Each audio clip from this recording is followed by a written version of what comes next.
Seja bem-vindo ao Teologia EATRE, Teologia para a Vida. Eu continuo aqui reagindo ao Evangelho segundo o Espiritismo, esse é o segundo vídeo, né? E aconteceu uma coisa bem interessante lá na empresa que eu trabalho. Esse vídeo surgiu por causa de um colega de trabalho, tá? Para quem não viu ainda o primeiro vídeo, depois veja. Durante a semana, depois do primeiro vídeo, né, dessa série, surgiu um boato de que na cozinha da empresa alguém ouviu uma mulher chorando, né? A cozinha da empresa tem uma escada que termina onde seria a entrada do estoque, mas ela foi fechada, então é um lugar meio vazio, sabe? Uma escada que desce e não tem onde sair. E aí alguém ouviu uma mulher chorando como se estivesse sentada na escada. E a pessoa foi lá olhar, parecia ser uma funcionária da empresa, né? E chegou lá, não tinha ninguém, né? Tipo assim, que susto, né? Eu ouvi uma mulher chorando e eu fui olhar e não tinha ninguém. Lembrei logo da loira do banheiro, da mulher do algodão, né? Que tem as histórias muito antigas aqui no Brasil sobre isso, né? E aí fala pra mim se você já viu a mulher de algodão na sua escola, né? É uma história muito antiga sobre espiritismo, tá bom? E o que acontece? Isso surge um dia depois de eu ter gravado o primeiro vídeo. Eu fiquei pensando, será que os espíritos não querem que eu grave? Só por causa disso eu vou gravar, né? E eu tô aqui gravando. Então, olha só. Eu li mais um trecho da introdução e eu já parei de novo, porque tem coisa aqui que a gente precisa comentar, a fim de que pessoas que estão caminhando por essa religião e que acham que ela é cristã, que é uma religião cristã, eles tenham os seus olhos abertos e saiam dessa religião, tá? A minha intenção agora é essa. Eu quero falar com vocês sobre esses espíritos confusos, né? Os espíritos que ensinam o espiritismo são confusos, eles são confusos talvez de propósito. Eu vi isso aqui na introdução, eu achei bem interessante que o próprio autor ele fala que é confuso, que você não deve dar ouvidos a esses espíritos. E que você tem que julgar isso com a razão humana e não com o que os espíritos falam. Tipo assim, ele fala sobre a autoridade espiritual e depois ele retira essa autoridade, só que ele faz isso sem você perceber, né? E ele usa uma estratégia bem interessante para isso, que é o quê? Eu vou chamar aqui de blindagem, né? Uma estratégia de blindagem.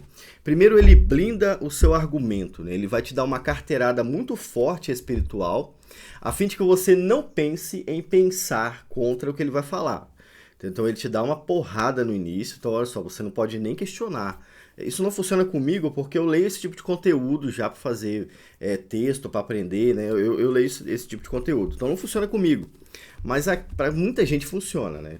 E aí você fica com medo de questionar, preocupado em questionar, e você acaba errando com uma das principais regras do espiritismo, que é a ciência, né? Se você é proibido de praticar a ciência segundo o que eles mesmos falam, então aí fica complicado, né? E é isso que eles fazem. Eles querem que você pense sobre outras coisas e aceite as coisas deles, né? E sem questionar. Não pode questionar porque são coisas de espíritos, né? É o que eles falam. Eu não tenho medo de nenhum espírito, tá, pessoal? Não tenho medo de espírito. Eu já passei por situações onde eu fiquei preocupado, mas graças a Deus eu fui livrado de todas elas. Então não tenho medo desses espíritos aí, não. Mas o seguinte, tem coisa que pra gente falar. Agora, antes de falar sobre o tema do vídeo, tem uma outra observação que eu quero fazer, que eu achei bem interessante e ao mesmo tempo é controversa. E sobre isso eu coloquei um texto lá no nosso blog, tá? Se você quiser depois dar uma olhada aqui no blog, ó. Aqui na tela tem a foto do blog, tá? Blog Palavras em Chamas. É o quê? O Allan Kardec, em alguns momentos, ele fala sobre a valorização da lei de Deus, né? Até porque eles vivem naquele contexto de fazer boas obras, né? E a salvação ela é meritória nesse sentido, eles vão evoluindo, eles reencarnam, praticam boas obras ou não, né? E até evoluir. E quando eles evoluem, eles vão para o paraíso deles lá. O que acontece? Há um detalhe muito importante nesse pensamento, que é o quê? A lei de Deus proíbe falar com espíritos claramente. não há nenhum argumento que quebre a lei de Deus. E os espíritas valorizam muito a lei de Deus. E ao mesmo tempo eles quebram a lei de Deus. Ou seja, talvez seja por isso que vocês estão reencarnando tanto, né? Vocês pararam de... Vocês estão controversos, né? Ó, a lei de Deus é importante, vamos quebrar a lei de Deus. Aí morre e reencarna de novo, porque está sempre quebrando a lei de Deus, né? A lógica deles, né? A lógica para esse tipo de situação é isso, né? Eles nunca vão evoluir, porque eles estão sempre ferindo a lei de Deus que eles mesmos supervalorizam. E aí o texto aqui no blog vai tratar desse assunto com mais calma, né? Ainda respondendo 3 argumentos aqui que deixaram no último vídeo. Então vale a pena você dar uma olhada nisso também, tá bom? E se inscreve no canal, curte o vídeo também e manda para aquele amigo seu que acha que é espírita também, porque eu vou trazer alguns argumentos agora lógicos, que vai ajudar a entender o que está acontecendo na mente dele quando ele pensa no espiritismo, né? Vamos lá, então. A introdução, ela traz 2 pontos aqui, né? Deixa eu ler aqui, ó. O primeiro ponto é a finalidade desta obra, né? O autor não deixa o nome dele, você não sabe quem foi que escreveu isso aqui. E também não dá para saber se foi o próprio Allan Kardec que escreveu, tá? No final da introdução não tem assinatura de ninguém. Então eu vou considerar que é uma introdução espírita apenas, né? Não dá para saber quem escreveu, mas é uma introdução espírita. Como eu falei para vocês, eles blindam os argumentos dando uma carteirada espiritual. E isso acontece logo nos 2 primeiros parágrafos do texto, né? Para mim não ler todo o texto, eu vou explicar o que está escrito, beleza?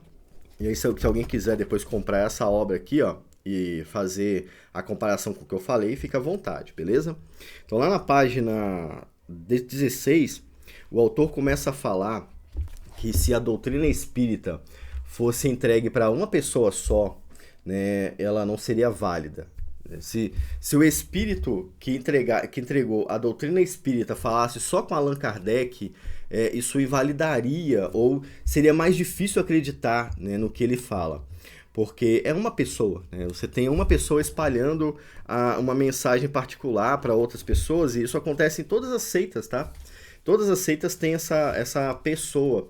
E enquanto eles blindam o nosso argumento, eles também tentam corrigir esse problema, né? Poxa, Alá falou para aquele cara lá só, e aí depois ele vai falando para outras pessoas, tudo mais, né? O mormonismo, né, também tem isso, fala para uma pessoa e essa uma pessoa vai desviando a mensagem com o tempo e tudo mais. Não, a nossa religião vai ser diferente. Nós vamos falar aqui de espíritos que falam a mesma coisa no mundo todo. E é isso que eles estão falando, né? Na última linha, né, do primeiro parágrafo, ele vai dizer o seguinte, ó, admitindo-se total sinceridade da sua parte, ele poderia no máximo convencer as pessoas de seu meio, né, essa pessoa que recebeu essa suposta revelação. Poderia angariar sectários, mas jamais conseguiria a adesão do mundo inteiro. Essa carteirada dele. Agora vem um ponto forte da carteirada. Quis Deus que a nova revelação chegasse aos homens por uma via mais rápida e mais autêntica. E aí eu me pergunto, mais autêntica do que o quê? Né? Porque a palavra de Deus, a Bíblia Sagrada, nunca disse que Deus queria que essa revelação chegasse de forma mais rápida. Né? Ele nunca quis isso na Bíblia. Então a Bíblia ela vai sendo construída, a mensagem vai sendo construída. O povo no deserto, para aprender sobre a vontade de Deus, eles saem do Egito, eles aprendem no deserto. E aí Moisés vai ensinando até eles entrarem na Terra Prometida. Então, assim, Deus nunca quis o caminho mais rápido, mas ele já te dá uma carteirada espiritual para você não lembrar desses problemas, né? E não questione o que eu estou falando. É isso que ele está querendo dizer. E ele já muda essa linguagem também, ó.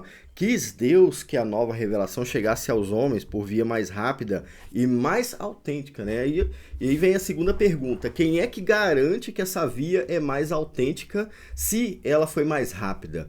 Né? Sendo mais rápida, eu não consigo avaliar se ela é autêntica. Então, uma coisa, logicamente, exclui a outra. Não tem como você saber se o mais rápido é mais autêntico. Você tem que avaliar. Assim como a Bíblia fala no Novo Testamento, né? Certos membros avaliavam tudo que era dito com as Escrituras. Nesse caso, não dá. Porque é uma via mais rápida, sabe? Tipo assim, isso não é para você ficar avaliando, é o Espírito falando, então você só tem que aceitar. Então é mais um golpezinho aqui para você acreditar em tudo que eles falam, né? E aí ele vai explicar por que a doutrina espírita ela é a verdadeira e por que ela é aceitada no mundo todo. E aí ele vai mais uma vez errar naquilo que ele fala, né? Ó, é por isso que Deus, nesse caso, encarregou os espíritos de a levarem de um polo a outro, manifestando-se por toda parte, sem dar a ninguém o exclusivo privilégio de ouvir a sua palavra. Um homem pode ser enganado, mas ele mesmo pode sim, pode ele mesmo se enganar. Já isso não poderia acontecer quando milhões veem e ouvem a mesma coisa, né? Essa é uma garantia para cada um e para todos. Então veja bem, o que ele quer dizer que é extremamente controverso, né? Até porque o movimento espírita, por exemplo, que é do Allan Kardec, ele é diferente de outros movimentos espíritas. Ou seja, não há um movimento espírita que seja igual ao outro, entende? E outras religiões também elas simpatizam com algumas coisas espíritas. Então, o que eu estou querendo dizer? Se os espíritos tivessem realmente ensinado de um polo ao outro a mesma mensagem, haveria um movimento espírita, entende? Mas não, há vários movimentos que se distinguem de um para o outro. Então, nesse caso, a gente tem que desconfiar até dos espíritos, porque eles ensinaram uma coisa para um e outra coisa para outro, né? Você tem, por exemplo, personagens aí da história do Brasil que são diferentes do Allan Kardec que fundou, né? E aí a gente tem que se questionar, né? Por que esses caras pensam diferente? Se os espíritos vieram de Deus e ensinaram a mesma coisa no mundo todo, por quê? Né? O que aconteceu? E aí, isso, é claro, isso já demonstra que o que ele está falando não faz sentido, né? E não faz sentido porque não é real. Porque você é capaz de raciocinar assim, né? Você consegue perceber que não é real. Eu vi um espírito uma vez falando que existe espiritismo alto e baixo. Cara, mas os espíritos do Senhor não fizeram a mesma mensagem para todo lugar? Ou eles queriam confundir as pessoas desde o início, que foi isso que aconteceu. No final dos contos, esses espíritos, eles confundem as pessoas de propósito, né? E aí a gente vai lendo o texto e se pergunta, né? Que alguma coisa aconteceu na metade do caminho. Então esses espíritos, eles não podem estar falando a mesma mensagem. E aí o próprio autor vai falar que há espíritos enganadores. Entende? Ele vai cortando os argumentos um atrás do outro para que você não questione. Ele vai falar, olha, há espíritos enganadores. Mas depois ele vai piorando o argumento. Ele fala, há espíritos que não sabem o que estão dizendo. Que pela sua experiência, não sabem o que estão dizendo. Então, olha, mais um problema, né? Como é que você sabe que o que esse espírito disse é verdade ou não, se é uma via mais rápida, se há espíritos enganadores, se há espíritos que não sabem o que estão dizendo. Então, obviamente, a própria doutrina espírita, ela se elimina, entende? Ela mesma acaba com aquilo que ela acredita, né? E aí no final, aqui para encerrar o vídeo, existe um parágrafo sobre esse tipo de controle, né? Como é que você vai saber se o que o espírito está falando é verdade ou não? Né? Aí o parágrafo diz o seguinte, ó, o primeiro controle é indubitavelmente o da razão, a qual é preciso submeter sem exceção tudo que vem dos espíritos, né? Então, a razão humana é que tem que definir o que o espírito está falando. E aí a gente entra em outro problema, porque a razão humana desvinculada da palavra de Deus, ela pode mudar consideravelmente de uma pessoa para outra. Então, uma coisa que faz sentido para um não vai fazer outro sentido para outra. Se a gente não usar como base a palavra de Deus, todas as verdades vão ser verdade. Porque uma pessoa que vai rejeitar, outra vai aceitar, outra vai mudar um pouquinho. Talvez seja isso que aconteceu com o Espiritismo, né? Mas, se usarmos a palavra de Deus, nem daremos ouvidos aos espíritos. Porque é proibido fazer isso. Deus, ele determina, olha, quem faz isso é detestável para mim. A palavra de Deus, a lei fala isso, né? Então fica complicado, né? O mais correto mesmo é usar a razão. E aí vem essa questão. Faz sentido ouvir o que um espírito está falando? Não, óbvio que não. Primeiro, você não enxerga o Espírito para saber quem ele é. Segundo, você não está apto para avaliar o que ele está falando, porque Satanás também engana as pessoas, existem espíritos enganadores, a própria doutrina deles vão falar isso. E terceiro, e mais importante, Deus proíbe que você faça isso. Logo, né, a razão humana elimina o espiritismo. A própria razão humana, usando a doutrina do espiritismo, elimina qualquer coisa a respeito do espiritismo, né? E ele vai falar, ele vai continuar. Toda teoria em manifesta contradição com o bom senso, com uma lógica rigorosa e com os dados positivos que possuímos, seja qual for o nome respeitável que a assine, deve ser rejeitada. Então, isso aqui acaba com o espiritismo. Isso, eu estou lendo o livro deles, tá bom? Então, eu vou explicar para você que ainda não entendeu o que eles estão falando, é que a razão humana deve julgar de forma criteriosa tudo o que está acontecendo. Se estamos falando de um evangelho, precisamos considerar o que a Bíblia fala a respeito disso. Primeiro determinante da razão humana se trata de um evangelho, né? Nesse caso aqui é uma religião que gira em torno da Bíblia. Primeiro problema está aqui no texto que eu coloquei para vocês, ó. Entre ti não achará quem faça passar por fogo o seu filho ou a sua filha, nem um adivinhador, nem um prognosticador, nem um agoureiro, nem um feiticeiro, nem um encantador, nem que consulte o espírito adivinhador, nem mágico, nem quem consulte os mortos, né? A palavra de Deus, nesse caso, como estamos falando de evangelho, a palavra de Deus elimina a possibilidade do espiritismo, tá bom? Então a razão humana, ela já determina a partir daí. É um espírito que está falando, ok, eliminado, não preciso ouvir o que você está falando. Eu não tenho que aprender com um espírito. Eu tenho que aprender com o Espírito de Deus, com o Espírito de Deus. Mas com os espíritos, não. A palavra de Deus proíbe qualquer tipo de consulta, né? E o início do texto fala de forma clara: entre ti não se achará quem faça isso, tá bom? E aí o motivo não, né? O castigo de quem faz isso, pois todo aquele que faz tal coisa é abominação ao Senhor. Seu Deus abomina quem faz isso. Abominar aqui é um termo muito forte, tá? Abominar é detestar, sabe? É querer distância mesmo. Olha, eu tenho talvez assim uma contextualização, eu tenho até nojo de vocês, mas isso aqui não é o crente falando. É mais pesado que isso. Aqui é Deus falando que tem nojo de quem faz essas coisas, tá? Eu detesto vocês.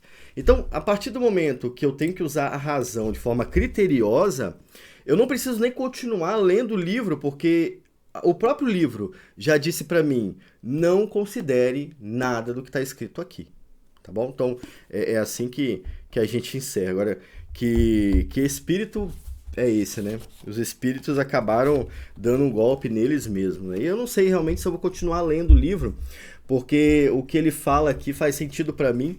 Eu avalio que esse ponto final ele realmente seja determinante e eu não preciso mais dar ouvidos ao espírito, né, ou ao livro sobre um espírito, porque o que ele fala é ilógico, não faz sentido, não tem razão de eu continuar. Agora eu quero saber o que vocês acharam. Se houver mais dúvidas a respeito desse tema, eu vou escrever sobre ele lá no blog, tá? O blog tá aqui, vocês viram aí na tela.